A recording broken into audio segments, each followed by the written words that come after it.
Okay, finishing part two of the history of baseball.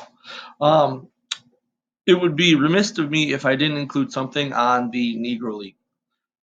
The Negro League was unbelievable. I think some of the best players to ever play baseball were there. The reason there was a separate league is because African Americans were not allowed to play in the regular major leagues. So some of the important people we have Satchel Paige, unbelievable pitcher. He's in the upper left hand corner. Buck O'Neill. If you ever want to just feel good, listen to or go watch a video about Buck O'Neill talking about baseball. You can find him on YouTube. It's unbelievable. Josh Gibson is the largest picture on this page. He was considered by many to be even a better home run hitter than Babe Ruth. Cool Papa Bell. I put him on here. He's in the bottom one with the blue border. He was supposed to be one of the fastest players to ever play the game. And I heard an interview once talking about him, and they said Cool Papa Bell was so fast he could turn off the lights and be in bed before the room got dark. And then some other notable players: Rube Foster, Jackie Robinson, obviously the one that breaks the color barrier in modern baseball. Um, The stadiums in baseball history are just awesome. So two of the best here, you got Wrigley Field where the Chicago Cubs play on the left. It's got the green ivy outer wall.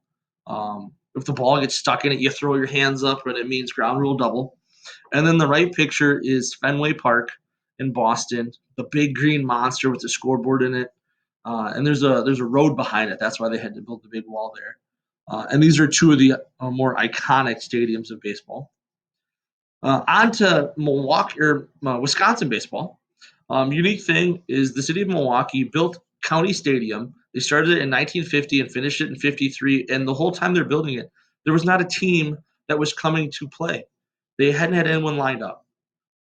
But they got the Boston Braves to move to Milwaukee, and they did very well.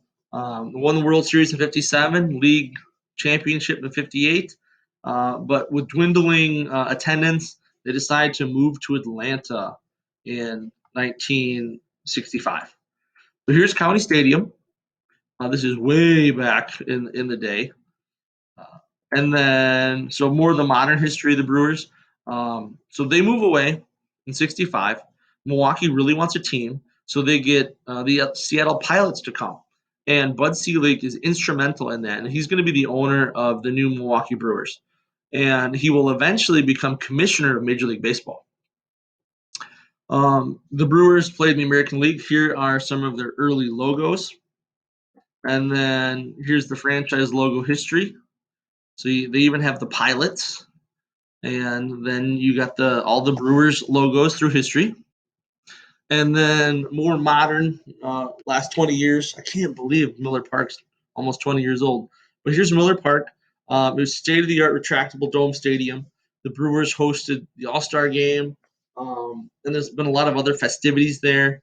I know there's a marathon that they run there. There's all kinds of crazy things. There's a tenting thing where you can actually sleep in a tent out on the field. A lot of fun stuff. So the Brewers, especially in recent years, have been exceptionally well. They have signed just recently in the last couple of weeks Christian Yelich, reigning MVP, and he is hopefully going to keep the Brewers very relevant for the next few years and hopefully doing deep playoff pushes. So now this is obviously just a very small history of baseball with a leaning on what's it like in Wisconsin. But I hope you learned something and have a great rest of the day, guys, and enjoy your break.